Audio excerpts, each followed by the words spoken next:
Hello guys, welcome back to my channel. সায়ন্তীর চ্যানেলে সবাইকে স্বাগতম। আজ এই সবে আমি অফিস থেকে ফিরলাম, কারণ তোমরা তো সবাই জানো যে আমি লাঞ্চ করতে বাড়িতে আসি। তাই এই লাঞ্চ করতে এসে আসার সময় কি কাঁকড়ি কিনে আনলাম।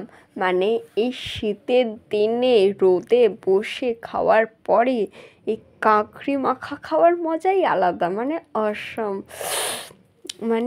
যা লাগছিল না, বলার কথা নয়।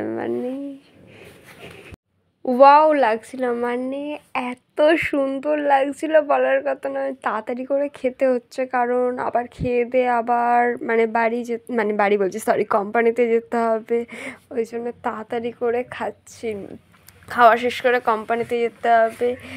ঠিক আছে, তোমরা কিন্তু কমেন্ট করে জানাবে কে কে আমার মতন এরকম কাঁকড়ি মাখা খেতে ভালোবাসো, আবার এই শীতের দিনে। ঠিক আছে, ভিডিও ভালো লাগলে লাইক, কমেন্ট, শেয়ার অ্যান্ড ফেসবুকে পেজটাকে ফলো করে দেবে, আর ইউটিউবে সায়ন্তী দাস নামে আছে, সাবস্ক্রাইব করে দেবে।